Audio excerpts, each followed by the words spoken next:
할렐루야. 오늘은 12월 7일 역대하 7장, 요한이서 1장, 하박국 2장, 누가복음 21장 말씀입니다.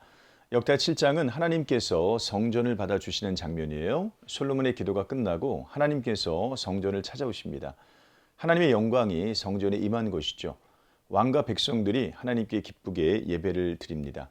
솔로몬이 성전과 왕국 건축을 모두 마쳤을 때 하나님께서 다시 찾아오셔서 이곳에서 하는 기도에 귀를 기울이겠다고 약속하십니다.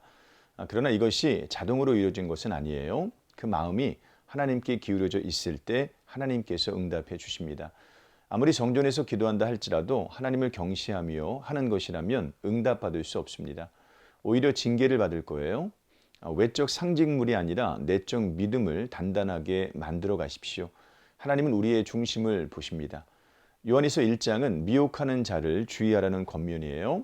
요한은 아버지 하나님께 받은 계명대로 진리를 행하는 자를 보고 심히 기쁘다고 말합니다. 서로 사랑하자는 새 계명을 지키는 것이 참된 진리에 속한 모습입니다. 그런데 당시에는 거짓 교사들이 많이 등장했어요. 그들은 예수께서 육체로 오셨음을 부정했습니다. 그리고 그리스도의 교훈을 부정했어요. 요한은 이와 같은 거짓 교사들에게 미혹당하지 말 것을 신신당부합니다. 심지어 그들을 집에 들이지도 말고 그들에게 인사도 하지 말라고 명하죠. 거짓과 섞이는 것은 그 거짓에 참여한 것입니다. 거짓된 교훈과 그것을 전하는 사람을 주의해야 됩니다. 그에게 인사하는 자는 그 악한 일에 참여하는 자입니다. 11절 말씀이죠. 하박국 2장은 하나님의 대답이에요. 하박국 선지자는 왜 하나님께서 악한 자를 들어 선한 자를 치시는지 묻고 답을 기다립니다. 하나님께서 대답하세요. 보라, 그의 마음은 교만하며 그 속에서 정직하지 못하나 의인은 그의 믿음으로 말미암아 살리라. 의인은 하나님을 끝까지 믿습니다. 비록 악이 선을 압도하고 악인이 의인보다 형통하는 현실이 계속된다 하여도 의인은 하나님의 공의를 끝까지 믿습니다. 물론 악을 눈앞에서 보면서 이 믿음을 지키는 것은 쉬운 일이 아닙니다. 그러나 하나님은 질문하는 하박국 선지자에게 참된 믿음을 요구하고 계시죠.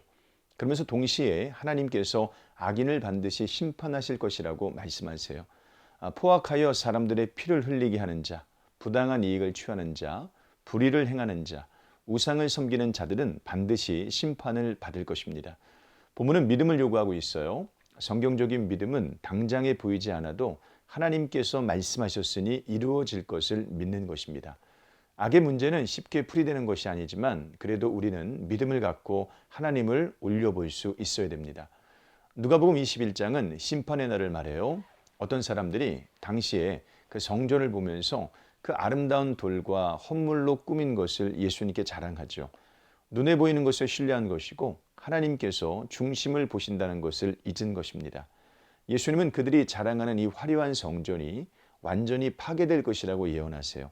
실제로 예루살렘 성전은 주 70년경에 로마군에게 파괴됩니다. 우리는 역사를 통해 교훈을 얻어야 됩니다. 보이는 외형에 지나친 신뢰를 보내서는 안 됩니다. 이 세상의 외형은 지나갑니다. 하나님의 역사는 우리가 볼 수 없는 곳에서 진행되죠. 그러므로 당장의 이해가 되지 않아도 하나님의 성품을 신뢰하며 말씀을 믿고 기다려야 됩니다. 하나님은 말씀하신 것을 꼭 이루어 주십니다. 오늘 하루도 이런 삶 사시기를 주님의 이름으로 축복합니다. 고맙습니다.